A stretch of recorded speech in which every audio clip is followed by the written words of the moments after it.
Graça e paz, igreja. Amém? Muito difícil estar aqui em cima. A gente costuma fazer várias vezes ministrar louvor e a gente tem feito algumas palestras para o ministério, mas é com grande temor que eu subo aqui nessa noite para poder compartilhar a palavra de Deus com a igreja. Sempre que me convidam para trazer a palavra, o que eu sinto mais dificuldade é saber falar o seguinte: o que eu vou falar, Deus? Qual o texto que a igreja precisa ouvir? E para não cair no erro de, às vezes, querer trazer algo simplesmente do meu coração, eu acabo pegando o texto que eu estou lendo já na sequência na Bíblia, porque eu vou falar assim: ó Deus, apareceu no momento que eu estava lendo isso, então estou entendendo que vai ser isso. Então eu queria convidar os irmãos a abrirem a sua Bíblia em Salmo 24.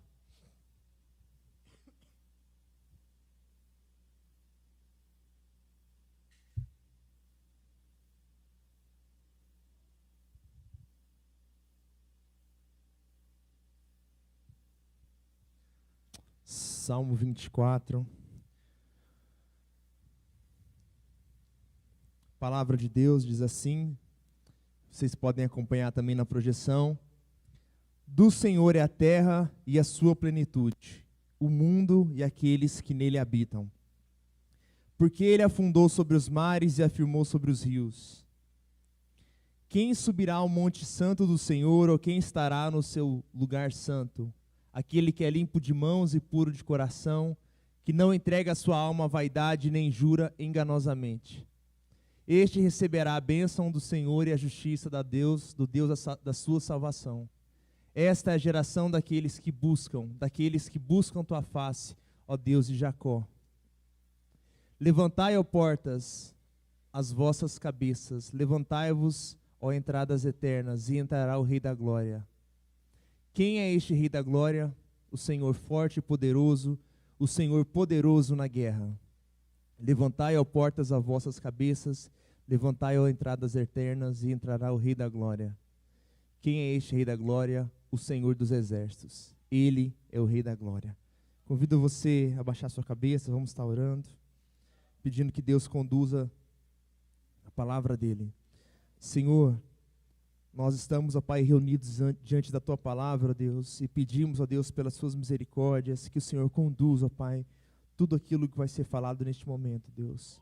Que o Teu Santo Espírito tenha liberdade de agir em nosso meio, que todas as palavras, ó Deus, venham de Ti, ó Pai, e que sirva de edificação para a nossa vida, e que nós venhamos, ó Deus, a ser transformados pela Tua palavra, ó Deus. Essa é a nossa oração, no nome de Jesus. Amém. Amém. Irmãos, salmos são canções. São canções que o povo de Israel cantava em diversas situações. E eu gostaria que você pensasse rapidamente quais são as canções que marcaram a sua vida. Provavelmente você, quando vive algo ou algum momento muito marcante, seja com Deus, seja em alguma dificuldade, você provavelmente tem alguma canção que vai te remeter a alguma coisa. Então você vai se lembrar daquilo, e toda vez que você lembrar daquela canção ou escutar aquela canção, um monte de sentimento vem ao nosso coração. Algumas canções são marcantes exatamente porque há um contexto aonde ela foi escutada. Não sei se há entre nós alguém que compõe canções, mas imagina isso para quem agora está redigindo essa canção.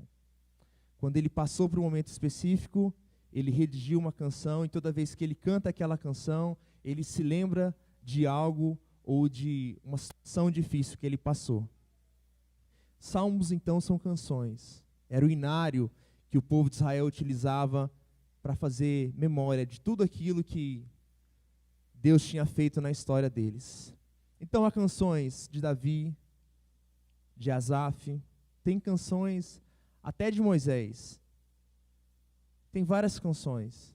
Então toda vez que o povo lia aquelas canções, e não era só lidas, né, as músicas eram cantadas.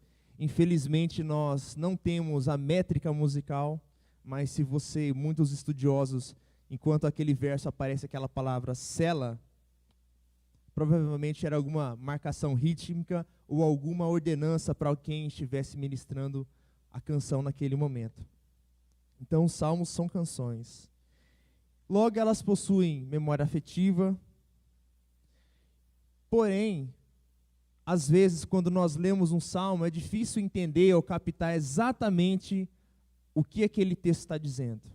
Primeiro, o simples fato de ser uma poesia. Se ler um livro histórico, às vezes já é difícil. Às vezes você vai ler uma poesia e é ainda mais difícil. Se nós entendermos um pouco rapidamente sobre a forma que o povo hebreu falava em conhecer a Deus, é totalmente diferente da forma que nós conhecemos.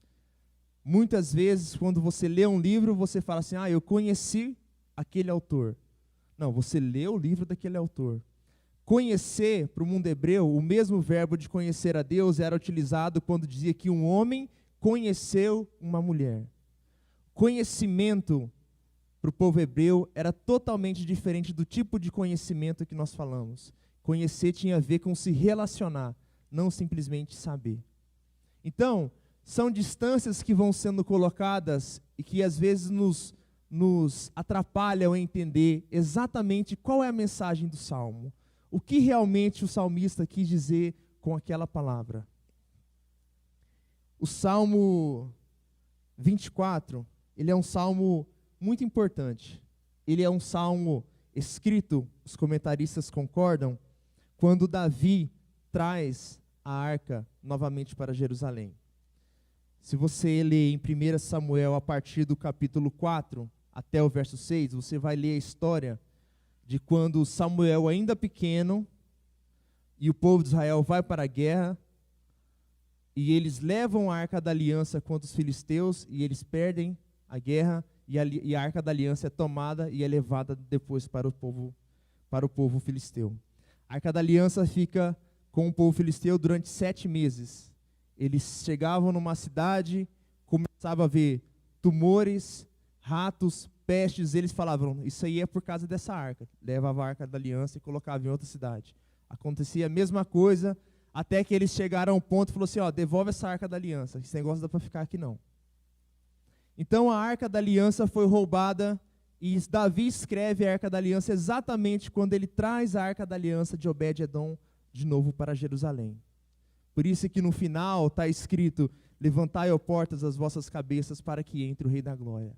A arca da aliança representava a presença de Deus para Israel. Quando eles perderam a arca, se você for ler em Salmo 4, no mesmo fato, os 2 filhos de Eli morrem.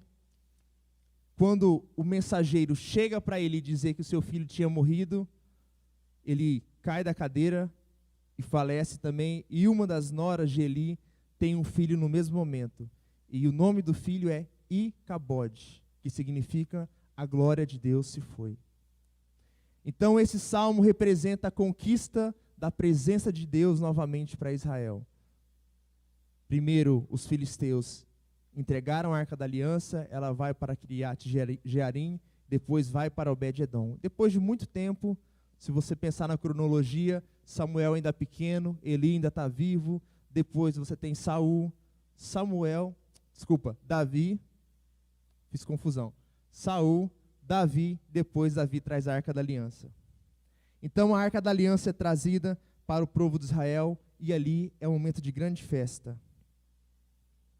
Uma coisa interessante a gente pensar sobre os salmos é que havia uma inseparável relação entre o seu governador e o povo.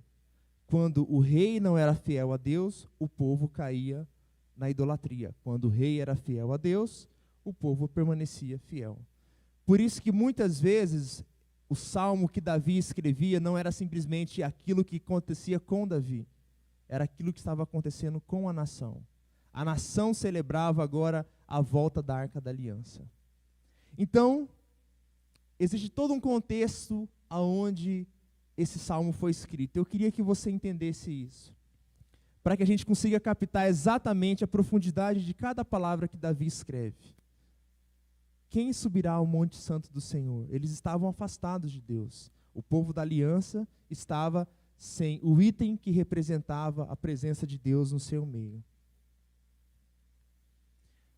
Um comentarista diz que o tema básico do livro de Salmos é aprender a desfrutar da vida real em um mundo onde há duas dimensões, uma realidade horizontal, a nossa realidade que nós vemos, e uma realidade vertical, transcendental.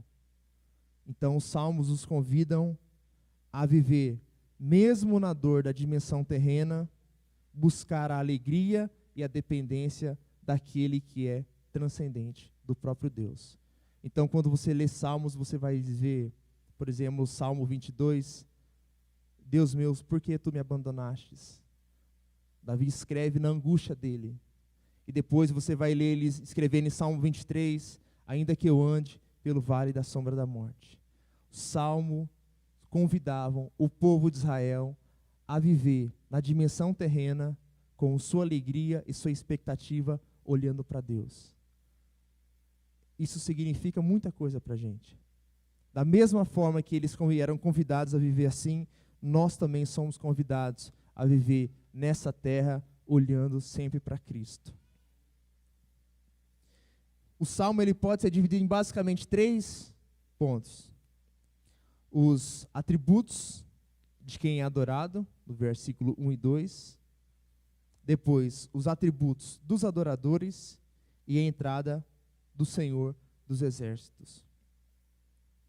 Ou, segundo Carson, com que direito entramos à presença do Senhor e com qual direito Ele entra na nossa presença?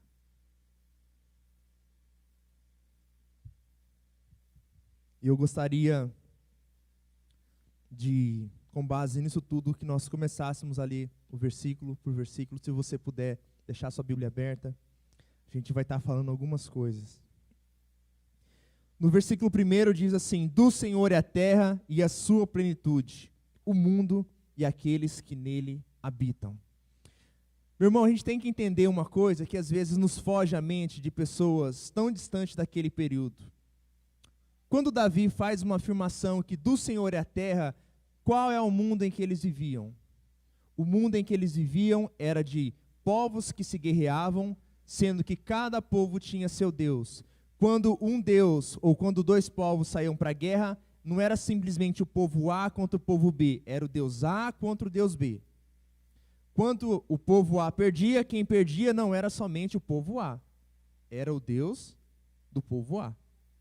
Se você se lembrar, quando Israel está começando a sair do povo do Egito, o que se dizia entre as nações? Se você ler ali no Antigo Testamento, olha, vocês viram o que o povo deles fez ao povo judeu, ao povo do Egito? O povo de Israel é aquele que tirou eles da escravidão do Egito. Era dessa forma. Então, existia uma grande dificuldade de se relacionar com o ambiente que nós vivíamos. Existia o Deus da terra, o Deus da água, o Deus do vento. Se você se lembrar do texto quando Paulo está em Atenas, Paulo chega e fala, olha, eu vejo que vocês têm vários deuses aqui. E na Grécia tinha um altar chamado ao Deus desconhecido. Por quê? Eles não queriam ter problema com Deus nenhum. Então eles viviam no mundo onde os próprios deuses estavam guerreando. Era o Deus da água, então se eu adorava ao Deus da terra e eu iria para entrar no mar, eu tinha que fazer um sacrifício para o Deus da água. Se eu fosse plantar, eu teria que fazer um sacrifício para o Deus da plantação e da fertilidade. Se eu quisesse que minha esposa engravidasse, eu tinha que fazer um sacrifício para a deusa da fertilidade. E por assim. Esse é o ambiente em que eles viviam. E quando Davi escreve, do Senhor é a terra e a sua plenitude, ele está dizendo, olha, tudo o que há na terra, independente de quais são os deuses menores, o Senhor é soberano sobre todas as coisas. Isso que a Kézia estava dizendo. O Senhor é soberano sobre todas as coisas. É exatamente isso que Davi estava dizendo. Para a gente entender isso, a gente tem que entender o que estava acontecendo naquele lugar. A Arca da Aliança tinha sido roubado. O Deus de Israel é fraco? Essa era a pergunta. O que aconteceu com o Deus de Israel? Não, eles trazem a Arca da Aliança e ele está afirmando, do Senhor é a terra e a sua plenitude e todos os que nele habitam. O Senhor é soberano. Não tem essa de Deus da terra, Deus do mar. O Senhor é soberano sobre todas as coisas. É isso que eles acreditavam. Eles não viviam, eles não precisavam mais viver se preocupando em agradar o Deus A ou Deus B, porque eles acreditavam que existia somente um Criador de todas as coisas. Era somente a eles que eles deviam crer. E não somente isso, que esse Deus dava ordem às coisas. Se você for ver no relato de Gênesis, Deus está dando ordem. Deus está separando dia e noite. Deus está separando aonde iria a água e aqui vai ficar a terra. Deus dá ordem à criação de modo que ela possa ser habitável. Então eles não tinham que se preocupar agora em saber que existia um Deus A que estava brigando com o Deus B. Não, porque o meu Deus é criador e Ele dá ordem a tudo. É nesse Deus que Davi estava cantando. É um Senhor que é Senhor sobre todas as coisas. E é esse Senhor que nós devemos nos lembrar todos os dias. Um fato importante que acontece, ou no mínimo curioso, é que em 1 Samuel relata que quando a arca de Deus é levada para os povos filisteus, eles colocam a arca de Deus diante de um deus deles, chamado Dagon. E ao colocar a arca da aliança, eles foram dormir. No outro dia, a arca, o deus Dagon está caído, com a face diante da arca da aliança. Aí eles acham estranho, falam, mas ninguém pode entrar nessa região, como que esse deus está caído? A estátua do deus deles. Eles pegaram, levantaram novamente. Passou-se outro dia de noite, o Deus estava de novo. A estátua do Deus estava caída. Deus, o Senhor, é Deus soberano sobre todas as coisas. É isso que Davi estava afirmando. No verso 2, ele continua dizendo assim, porque ele fundou sobre os mares e afirmou sobre os rios. O Senhor é dono de tudo porque foi ele que fundou a terra. A gente não deve pensar aqui que Davi estava fazendo uma explicação científica de como a terra é fundada. Como se houvesse alicerce nos rios e nos mares. Não, Davi não está falando isso. Vamos se lembrar que isso aqui é uma canção. Tem poesia envolvida aqui. O que Davi estava dizendo é que o Senhor é quem sustenta as coisas. É Ele quem sustenta. Diferentemente de uma visão que aconteceu durante muito tempo na história e acontece hoje, chamada de visão deísta, que acredita que existe um Deus criador, que cria as coisas, estabelece a ordem, como se fosse um relojoeiro, dá a corda e deixa o mundo tocar. O nosso Deus, Ele não somente cria as coisas, mas Ele se envolve com a sua criação. É Ele quem sustenta todas as coisas até hoje. Se existe um dia, se existe a noite, só existe porque Deus estabelece e sustenta todas as coisas até hoje. Deus, Ele não simplesmente cria, mas Ele se envolve, não somente com a criação, mas com a nossa vida. É esse Deus que Davi está dizendo que deve ser adorado. Interessante que um comentador bíblico chamado Derek Kinder comenta que rios também estavam ligados a dilúvios ou águas baixo. E voltando àquilo que eu tinha acabado de falar, o povo vivia um medo entre os locais que eram inabitáveis. Esses locais aqui são tenebrosos, que eram os locais que eram as águas baixas, ou espumas de mares perigosos. Ali eles tinham medo. Se você ler o livro de Jó, vai fazer falar que existe uma besta que existia no mar, e ninguém podia chegar perto. Aí Davi escreve, não, eu sei que todos os povos têm medo de ir para alguns locais onde não se pode controlar, mas eu afirmo que o nosso Deus, Ele firmou os pilares da terra sobre esse mar espumante que ninguém chega. É esse Deus que nós confiamos. É esse Deus que nós acreditamos. Amém? É um Deus criador, mas também que sustenta, que se envolve com a sua criação. Sendo assim, a gente tem que refletir em algumas coisas que eram muito claras para o povo de Israel. Se Deus é Senhor sobre todas as coisas, nós somos apenas mordomos de tudo aquilo que nós temos. Nada do que nós temos é nosso. A gente tem que entender que, como um mordomo, nada daquilo que nós possuímos é exclusivamente nosso. Se você está desacostumado com essa palavra, ou se você se lembra de um filme muito famoso do Batman, você tem o Alfred. que é o mordomo dele. Ele cuida de tudo. Ele cuida da casa, ele cuida das casas, dos carros. Ele que quase que trata o Batman como se fosse um filho. Mas ele só administra, nada é dele, nada está no nome dele. Isso quer dizer, meu amigo, que tudo aquilo que é seu, não é seu. Deus está te concedendo a oportunidade de desfrutar algo nessa terra, porque Ele é soberano, e Ele é gracioso, e Ele te emprestou. Nós vamos dar conta de tudo aquilo que nós temos. Nós vamos dar conta dos nossos bens, da nossa família, até das coisas que a gente deixa de fazer. E uma coisa que a gente tem que pensar é, quais são as oportunidades que Deus tem me dado para viver nessa terra?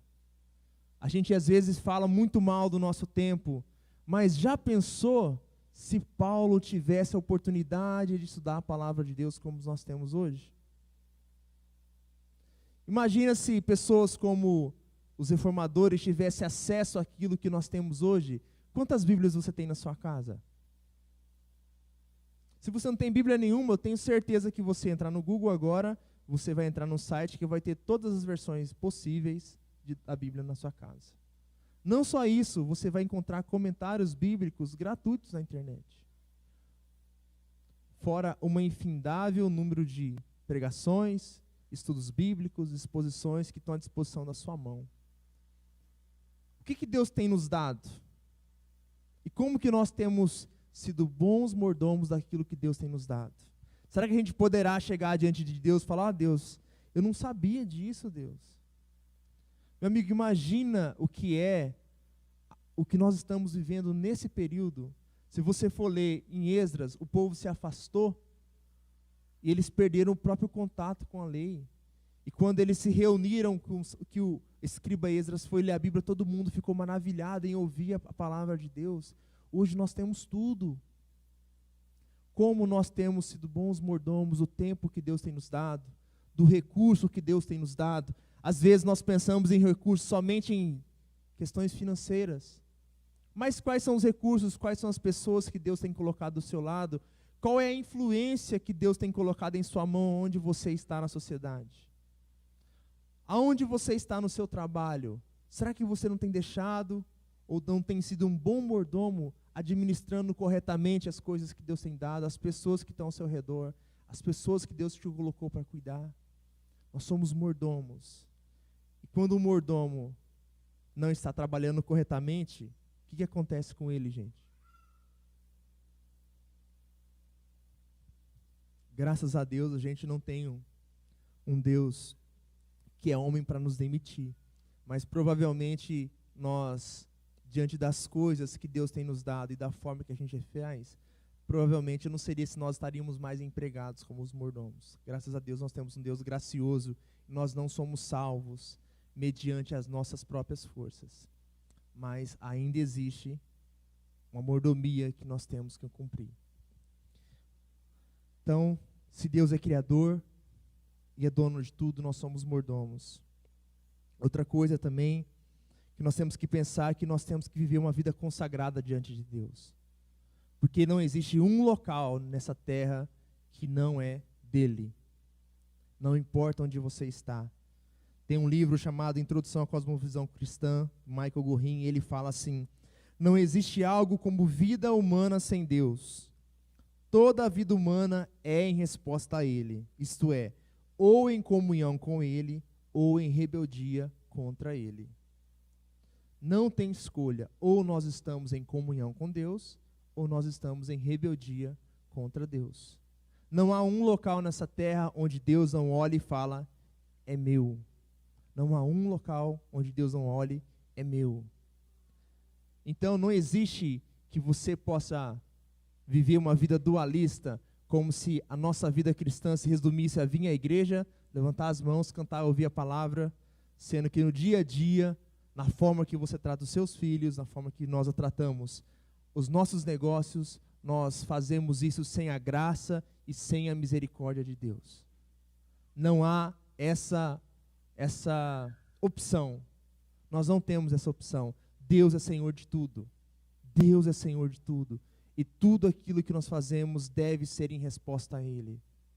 Sabe, irmãos, a gente tem vivido um tempo, e a Késia falou sobre o que o Solano pregou ontem, sobre idolatria, e eu falei assim, o mesmo capítulo do livro que o Solano utilizou ontem, era o mesmo capítulo do livro que eu estava ouvindo e lendo para fazer a pregação hoje. Falei, meu Deus do céu. Aí a Késia fala de novo sobre isso. Sabe, nós estamos vivendo em um tempo em que a gente não está escolhendo, principalmente para jovens, isso. Nós não escolhemos mais as coisas para fazer, para trabalhar, segundo aquilo que Deus colocou em nós. Sabe, Deus colocou coisas em nós e nós seremos responsáveis por tudo aquilo que nós temos. Existem pessoas que são capacitadas para tocar violão, certo? Existem pessoas que são capacitadas para cantar, mas existem pessoas que não foram capacitadas, às vezes, para estar aqui em cima, mas foi capacitada para educar, para ser uma boa professora, para ser um advogado, para ser um ajudante. E Deus capacitou cada um de nós com habilidades que só você tem. E Deus vai cobrar isso da gente, porque Ele nos deu, nós somos mordomos dEle. É impossível eu, como um professor, agir como se Deus existisse no meu trabalho. E muitas vezes nós fazemos isso. Muitas vezes nós mesmos incentivamos os nossos filhos não a escolher uma profissão segundo a vocação que ele tem, mas segundo aquilo que dá mais dinheiro. Seu filho às vezes tem vocação para ser, não sei, quero ser músico, pai. Deus me deu a capacidade. Não, vai fazer algo que dê dinheiro. Que lógica é essa, meu amigo? Que lógica é essa, irmão? Me responda. Essa é a lógica daqueles que vivem sem Deus lá fora. Que vivem como se Deus só existisse aqui dentro, lá fora não. Toda a nossa vida precisa ser consagrada ao nosso Deus. Amém? Amém? Vamos lá. Outra implicação disso é que, se Deus é criador de todas as coisas, nós podemos descansar em um Deus que é soberano. Sabe, irmão? E se seu candidato não ganhar a eleição? O que vai acontecer? Será que você vai acabar com a vida? O que vai acontecer? Deus é soberano sobre todas as coisas.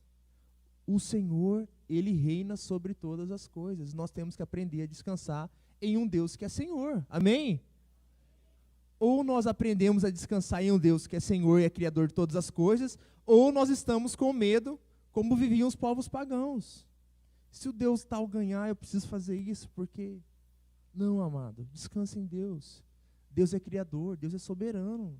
A gente tem que aprender a descansar em Deus. Muitas vezes a gente fala sobre isso, mas parece que isso não entra no nosso coração. Deus é Criador, Deus é soberano. Isso tem que fazer a gente descansar em Deus. Nós vivemos em um local onde só há um regente. Não há nenhum ser que rivaliza com Deus em toda a esfera da existência. A Bíblia afirma que o diabo é o quê? Nosso adversário de Deus? Não. Adversário nosso. Deus é soberano. Amém, igreja? Amém? É isso que o Davi estava falando, gente. Deus é dono de tudo. Tudo que está na terra é dele, e foi ele que fundou, ele tem o direito sobre tudo, ele é criador, é isso que Deus está dizendo para ele. Ele disse para lá, e a gente lê a Bíblia hoje e fala isso que Deus está dizendo para a gente novamente. E ele continua agora falando sobre os atributos dos adoradores. Estão me acompanhando? Amém? Vou acabar mais cedo que o pastor Manuel, pode ficar tranquilo.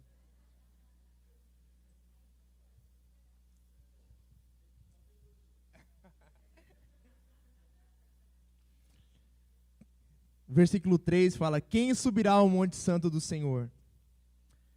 Ao questionar quem subirá ao monte santo do Senhor, há uma clara distinção que nem todos podem se apresentar diante de Deus. Para os israelitas entender isso era fácil, porque eles sabiam que no culto, no ritual do povo judeu, tinha alguns locais, algumas pessoas que não poderiam se apresentar, não porque estavam em pecado, mas porque estavam impuras. Então eles entendiam uma distinção, que existia aqueles que não poderiam se apresentar diante dos cultos, dos rituais. Mas Davi não está falando disso. Tanto que logo depois ele não está falando, olha, aqueles que são puros ou impuros. Ele não está falando disso. ele faz uma clara distinção entre aqueles que são adoradores e aqueles que não são adoradores. E aqui a gente tem que fazer uma ressalva e lembrar que Davi está escrevendo para um povo que era o povo da aliança.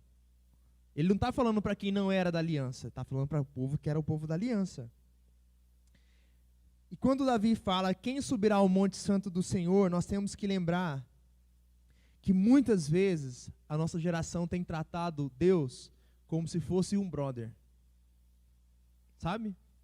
A gente às vezes com medo ou com a estigma de falar de um Deus que é soberano, que é Senhor. Nossa, são palavras fortes. Senhor, como assim? Não, Deus é meu amigo, cara. Deus é meu parceiro. Depois de algum tempo casada com a Luana é lagoana, e ela me ensinou uma palavra. No Nordeste usa-se parceiro. Sabe o que é parceiro? Parceiro é quem é o igual. Eles falam assim, sai da casa, você não é meu parceiro, não. Deus não é nosso parceiro. Existia um ritual na forma de se apresentar diante de Deus. E às vezes as nossas canções tratam Deus como se Deus fosse um igual.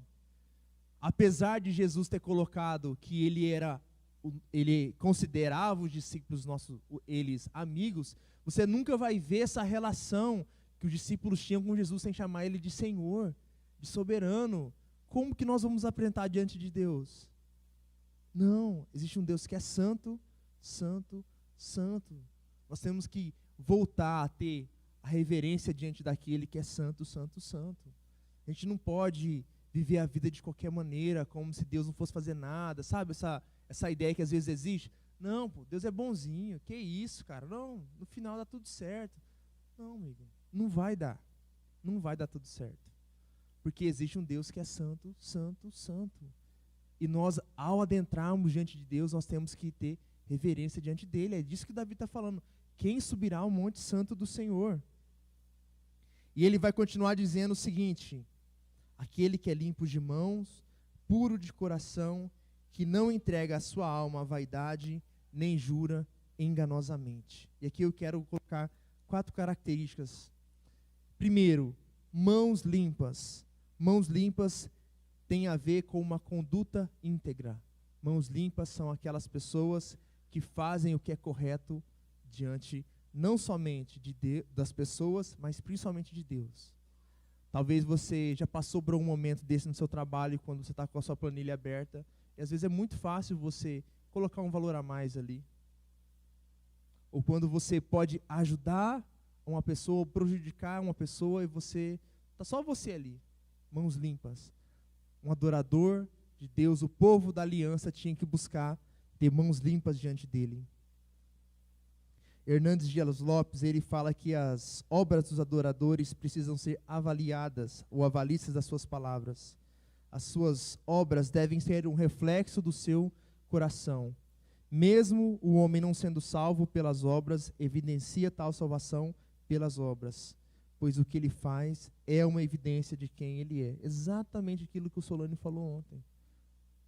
A palavra de Deus necessariamente tem que gerar transformação na nossa vida.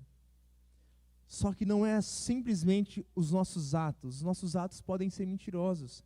Deus não está preocupado simplesmente que você deixe de fazer isso ou deixe de fazer aquilo. Deus quer também um coração puro. Calvino fala que a verdadeira pureza indubitavelmente tem a sede no coração, todavia se manifesta nos seus frutos, nas obras das suas mãos. Há uma ideia no nosso meio, no mundo, principalmente vinda de alguns locais como gnosticismo, que eles querem fazer uma divisão entre o corpo e a alma e o espírito. Então eles sentam em meditações, querem alcançar um local, conectar-se com o mundo, mas aquilo que eles fazem com o corpo não tem nada a ver. Essa é a mente deles. Para o cristianismo isso não funciona. Nós temos que ter uma vida íntegra, sim, nas mãos, mas também o nosso coração. Então, o coração, ele refere-se às motivações e caráter piedoso. O cristianismo não é uma religião que divide as intenções de ações. Deus não deseja que vivamos em uma vida de aparência. Ele quer mudar as nossas vontades. Sabe uma coisa que eu acho engraçado? Às vezes você vai conversar com algumas pessoas que se converteram Aí ele falava assim, rapaz, quando eu não era da igreja, e ele fala que ele fazia isso, aquilo. Aí, às vezes, parece que o cara estava falando assim, como se ele gostasse de estar lá. E ele fala, não, pastor, você não me conheceu não, pastor. Eu era assim, era assado, rapaz, mas eu fazia tanta coisa, e parece que o coração dele parece que está lá, parece que ao fato dele estar aqui, quase que é um lamento. Meu amigo, meu irmão, Cristo muda as nossas vontades. Vocês estão entendendo isso? A minha vontade muda, não é simplesmente eu vir à igreja, mas é o meu desejo de estar perto de Deus. É impossível falar que agora eu quero andar com Deus e não ter sede da palavra de Deus. É impossível querer simplesmente vir à igreja ou simplesmente tocar se o meu secreto, o meu local de adoração, a minha busca, o meu prazer de estar aqui não está aqui. A nossa vontade é transformada pelo Espírito Santo de Deus. E se você está, às vezes, com falta disso, venha, mas não deixe de lutar para que a sua vontade seja convertida. Isso tem que gerar algo novo em nós. Paulo vai usar a palavra que Cristo vai ser gerado em nós. Gerado, não é simplesmente uma forma de viver que vive simplesmente como se fosse mecânico. Eu faço isso, eu faço aquilo e outro. Não, eu tenho o prazer de estar aqui. Davi escreve isso, Salmo 1. Meu prazer está onde? Na lei do Senhor. E nela eu medito dia e noite. A nossa vontade é transformada. É isso que Deus quer fazer conosco. E se você se lembrar do Sermão do Monte que nós estamos estudando, Jesus é muito categórico. Lembra que ele fala, ouvistes o que foi dito. Isso está lá em Mateus 5, 27 e 28. Não cometerás adultério. Porém eu vos digo que qualquer que atentar numa mulher para cobiçar, já em seu coração cometeu um adultério com ela. Jesus, Deus não quer simplesmente mudar, pegar você, colocar uma roupa nova e deixar alguns hábitos. Deus quer mudar o nosso coração. Nós temos que viver uma vida íntegra. Ação e intenções têm que estar caminhando para o mesmo lado.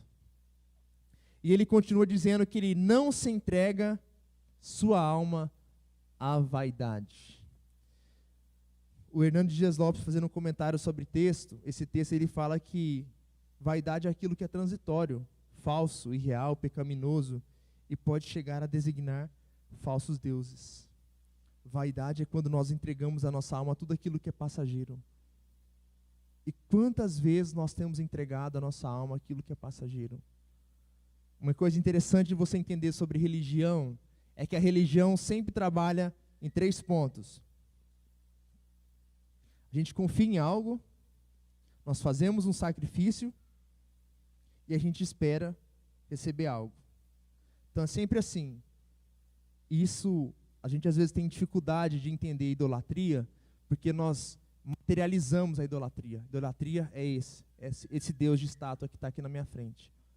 Mas quantos de nós, por se entregar ao Deus do sucesso no trabalho, sacrifica a sua família, os seus filhos, porque você confia que quando você obter aquele bem ou aquela quantidade de dinheiro, aí sim você vai ter a alegria que você espera receber. Então, vê se vocês compreendem. Eu confio que se eu fizer algo, é o sacrifício, eu vou obter aquilo que eu espero. E nós estamos entregando as nossas almas à vaidade dessa vida. Ou quantas, quem sabe, mulheres, adolescentes e meninas hoje se entregam simplesmente a um like no Instagram da vida. E por isso elas se produzem, elas às vezes até discutem com pai e mãe, e se mostram na expectativa que se ela receber uma quantidade de like, ela vai ser feliz.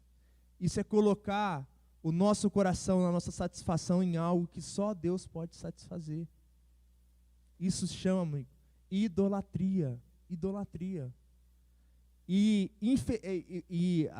no nosso tempo, né, parece que é mais difícil de entender isso. O povo judeu parecia que era assim, idolatria. É aquele Deus, é o Deus A, o Deus B, o Deus C. Mas não era só isso.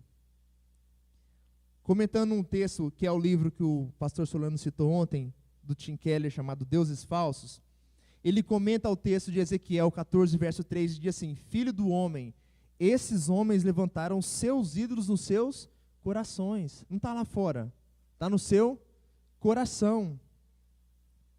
E ele comenta assim: Deus estava dizendo que o coração do homem toma coisas boas, como carreira profissional bem-sucedida, o amor, os bens materiais e até a família, e os converte em coisas essenciais.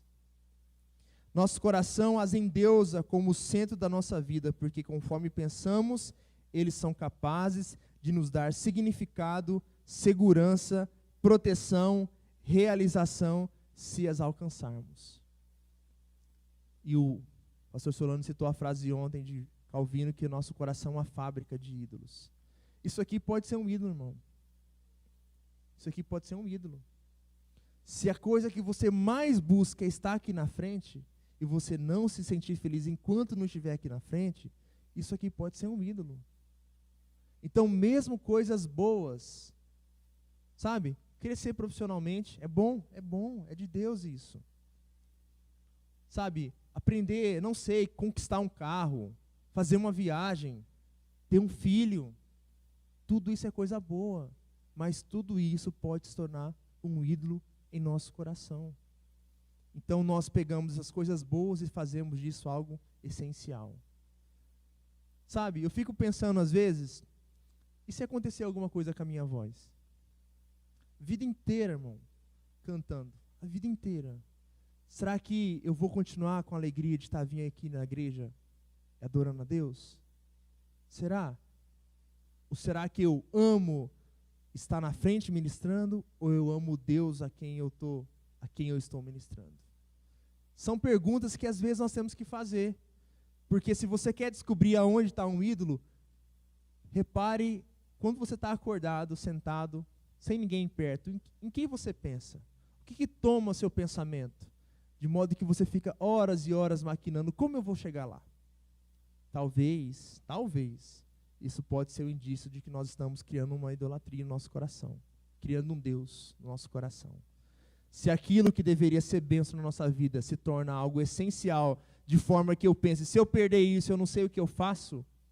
E o Tim Keller, ele dá o exemplo de uma mãe que por muito tempo ela quis construir uma família, e ela passou muita dificuldade na vida, e ela não queria casar jamais com homem pobre. Ela casa com homem rico, tem 2 filhos, os seus filhos são tudo, ela super protege os filhos, e o casamento acaba, e ela acabou passando pela mesma dificuldade que ela teve antes de casar. O grande medo dela não era nem simplesmente em construir uma família, mas era ter a família perfeita, era não passar necessidade. E quando aquilo se tornou algo primordial para a vida dela, foi exatamente aonde ela caiu. Então nós temos que pensar, e idolatria é algo muito sério, se você lembrar. Primeiro mandamento, não terás outros deuses além de mim. É isso que Deus está falando. E Deus não está falando isso só porque Ele é mau e Ele não quer que você...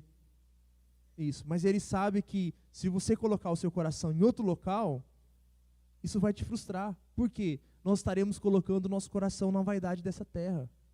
Seja num carro que você tem, na sua terra, na sua conquista financeira, na sua família, qualquer coisa. Eu vi uma pregação uma vez, e um pastor prega logo depois de, há muito tempo atrás, eu vi isso, de uma cidade que assim, tinha sido devastada com uma enchente, e várias pessoas perderam familiares e tudo mais, e um casal chega à frente, depois de perder os filhos que tinha, e vem para a igreja e continua adorando a Deus, e ele fala, cadê o milagre? As pessoas perguntam, cadê o milagre? Ele fala, o milagre está aqui, ó. Em pessoas que acabaram de perder os filhos e continuam com alegria ou tentando continuar a viver. Não estou dizendo que a gente não vai ter dor, mas a nossa alegria, o nosso pilar está em Deus, não vai estar nas coisas dessa terra. Então, Deus nos convida a não entregar a nossa alma à vaidade. É isso que Davi está escrevendo. Olha, o verdadeiro adorador não entrega a sua alma à vaidade. Amém, irmão? E é interessante pensar que quando Deus vai entregar os 10 mandamentos, Ele não começa dizendo, olha, não terás outros deuses além de mim. Ele fala assim, olha, eu sou o Deus que te tirou do Egito. A lógica inverte. Deus já fez, irmão. Não tem aquilo que você vai fazer para sacrificar algo para obter alguma coisa. O sacrifício que foi feito, o próprio Deus já fez. É Deus que faz o sacrifício, é Deus que restaura o povo e agora fala, olha, eu sou o Deus que tirou do Egito. Ele não pediu nada, ele não falou assim, ó, se vocês jejuarem e fizerem tantos sacrifícios, eu vou resgatar vocês do Egito. Não foi isso que Deus falou. Ele falou, eu tenho uma aliança com esse povo, eu vou resgatar esse povo para mim. Deus inverte a lógica da religião. Agora não é mais aquilo que você faz, é aquilo que Deus faz por nós. Amém? Terminando o versículo, ele fala, nem jura enganosamente. Em alguns termos, a versão da Bíblia Almeida Revista Atualizada, né, eles não colocaram, em vez de enganosamente, como dolosamente. Quem é do direito aqui sabe que quando você comete um crime com dolo, é porque você tinha a intenção. E quando Davi escreve que aquele que nem jura enganosamente ou dolosamente, ele quer dizer que nossas palavras precisam ser confiáveis, retas, justas, não mentirosas. E não pense simplesmente na mentira como algo que eu conto. Eu fiz tal coisa, eu vou chegar em casa e vou falar para a Luana que eu fiz outra. Não é simplesmente isso. Às vezes a gente não mente diretamente, mas nós somos dissimulados. Eu conto algo para alguém porque eu quero obter algo em troca. Ou eu converso com uma pessoa, simplesmente eu me aproximo dela, não porque eu estou tendo um coração puro, mas às vezes eu estou me aproximando dessa pessoa, querendo saber o que essa pessoa pode me oferecer. Isso é maquinar, ser dolosamente, ser uma pessoa enganosa, ardilosa, dissimulada. A Bíblia condena isso. Então ele diz que aqueles que são limpos de mão, puros de coração, que não entregam a sua alma à vaidade, nem juram enganosamente. Este receberá a bênção do Senhor e a justiça do Deus da sua salvação. Estes são que receberam de Deus a justiça. Hernandes Dias Lopes fala que o adorador busca a Deus e o encontra. E ao encontrá-lo, recebe dele sua bênção e a sua salvação. O mesmo Deus que abençoa é o mesmo Deus que justifica. Logo, então, a gente pode falar que o homem que busca ter atitudes corretas, um caráter irrepreensível, que não se entrega à idolatria e que possui uma língua justa, este homem que busca a Deus com essas características, encontra e recebe dele a justificação. Mais um ponto, assim, eu quero deixar isso bem claro. Aqui a Bíblia está falando para aqueles que eram da aliança, aqueles do povo de Israel. Não estou dizendo que você vai chegar diante de Deus mediante os seus méritos, mas eu quero dizer para você que a partir daquilo que Cristo fez, nós somos capacitados a viver uma vida reta diante dele. E se nós, que somos o povo da aliança, que conhecemos a Deus, não temos vivido uma vida, ou buscado viver uma vida, como descrita nesse salmo, nós estamos em pecado. E a gente tem que buscar se converter, ou se corrigir. Então, aquele que se aproxima de Deus, se aproxima-se de mão limpa, coração puro, não entregue a sua alma à vaidade, nem jure enganosamente. Nós, pensando sobre esse texto, como que nós nos chegamos diante de Deus, é como se você desistisse de tudo. Eu desisto dos meus bens, do meu conhecimento, eu desisto da forma ardilosa e às vezes manipuladora que a gente tem, porque Deus conhece o nosso coração. A gente desiste de tudo e agora eu chego diante de Deus para adorar a Deus, para que Deus me capacite a viver uma vida nova. É isso que Davi está convidando a Israel a fazer. Então, essa é a geração daqueles que buscam a face do Deus de Jacó. O comentarista Derek Kinder fala que esse texto, ó Deus de Jacó, seria traduzido, daqueles que buscam tua face, ou buscar a face como Jacó. Se você lembrar, Jacó buscou a Deus, ele lutou com Deus, ele persistiu em oração para que Deus o abençoasse. Então, essa é a geração daqueles que buscam a Deus. Sabe? E pensando nisso, fiquei pensando como que às vezes é difícil a gente manter uma vida cristã reta. E se você realmente quer desfrutar de algo nesse sentido, você tem que fazer parte de uma geração que busca Deus. E geração, eu quero dizer, encontrar pessoas que têm o mesmo propósito que você, que caminham no mesmo sentido que você. Sabe, se você está aqui na igreja hoje, procure pessoas que vão te ajudar a caminhar com Deus, que vão buscar a Deus, como Jacó buscou, segurando a sua mão. Sabe, é impossível a gente pensar em viver um cristianismo sem estar aqui dentro. É claro que há exceções entre pessoas e elas estão impossibilitadas de se reunir, mas aí são impossibilidades. Mas aí cremos que Deus sustenta essas pessoas, pessoas que estão em locais onde há perseguição. Mas essa não é a nossa realidade. Você tem pessoas do seu lado. Então, busque pessoas que busquem a Deus com a mesma intensidade de Jacó. Nós precisamos de estar pessoas desse jeito do nosso lado. Finalizando, a partir do verso 7, se você reparar, o verso 7 e o verso 8 vão se repetir. Ele diz: levantai, ó portas, as vossas cabeças, levantai-vos a entradas eternas, e entrará o Rei da Glória. Quem é este Rei da Glória? O Senhor forte e poderoso, o Senhor poderoso na guerra. Levantai, ó portas, as vossas cabeças, levantai-vos, ó entradas eternas, e entrará o Rei da Glória. Quem é este Rei da Glória? O Senhor dos Exércitos. Ele é o Rei da Glória. O povo de Israel estava entrando com a Arca da Aliança, e eles cantavam essa canção: do Senhor é a terra e a sua plenitude, pois ele fundou a terra sobre os mares. Quem subirá ao monte santo do Senhor? Aquele que tem um coração, as mãos limpas, um coração puro, que não entrega só uma vaidade, nem jura enganosamente. E eles terminam. Imagine essa cena, o povo cantando, e digam, lendo a Bíblia, a mensagem do Eugene Peterson, ele fala assim: levante, ó cidade preguiçosa, acorde, está entrando o Rei da Glória. Está entrando o Rei da Glória. E o meu convite para você nessa noite é que você deixe o próprio Deus entrar na sua vida de maneira gloriosa. Que Ele seja, em nome de Jesus, o Senhor sobre a tua vida, de modo que todas as áreas da sua vida sejam vividas para a honra e para a glória dEle. E que se esse salmo seja tão distante da sua vida, você clame por misericórdia a Deus e fala assim: Deus, me dê, como diz a canção do Filhos do Homem, mãos limpas e um coração puro, para que eu possa entrar e estar diante da tua presença. Amém? Se coloque de pé, igreja.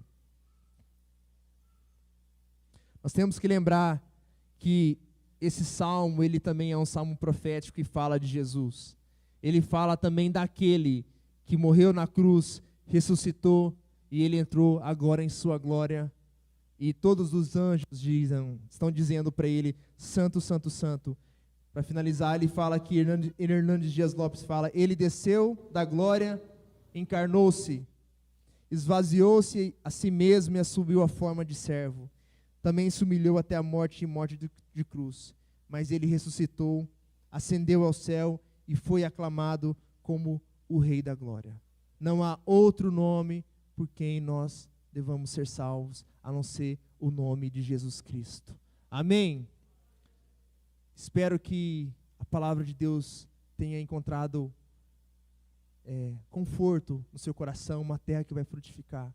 Que o Senhor seja Senhor sobre a sua vida, que tudo aquilo que nós fizermos seja para a sua honra e para a tua glória, e que nós venhamos a buscar ter um coração puro, mãos limpas diante de Deus, um coração que não se entrega a nenhum tipo de idolatria, não simplesmente aquelas que nós vemos, mas principalmente aquelas que estão no nosso coração, e que a nossa língua, a nossa boca, possua palavras retas e que abençoe vidas. Essa é a nossa oração. Amém? Vamos orar. Senhor Deus, nós estamos, ó Pai, diante da tua palavra, e nós te agradecemos, ó Pai, porque a sua palavra é rica, Deus. A sua palavra nos abençoa, nos confronta, Deus, e nós precisamos dela, ó Pai. Te pedimos, ó Deus, que o Senhor converta a nossa vontade, ó Pai, que nós venhamos a amar a tua palavra, ó Deus, viver uma vida reta diante de ti, seja nosso maior desejo, ó Pai. Que nós não venhamos a nos conformar, ó Deus, com a vida que nós estamos vivendo, com a vida de pecado, ó Deus, de indiferença, ó Deus, com a Tua palavra e com a realidade daquilo que Você tem colocado ao nosso redor. Mas que nós possamos, ó Deus, viver uma vida reta que Te agrada, ó Deus. Que nós possamos, ó Deus, ser encontrados entre aqueles, ó Deus, que vão subir ao monte e buscar a Tua face, como a geração, ó Deus, de Jacó, daqueles que persistem em oração, que Te buscam, ó Pai. E nós Te pedimos, ó Deus, em nome de Jesus, que o coração de cada pessoa que está aqui nessa noite venha, ó Deus, ser uma terra fértil, que venha frutificar, ó Deus. Essa é a nossa oração, Deus. Nós confiamos em Ti e nós Te pedimos, ó Deus, que o Senhor esteja abençoando, nos guiando, ó Pai, para que a cada dia nós venhamos a viver uma vida reta diante de Ti, Pai. Essa é a nossa oração, no nome de Jesus. Amém, Senhor. Pastor? Amém? Então, estamos encerrados. Que o Senhor abençoe a cada um. Uma boa semana a todos. Em nome de Jesus.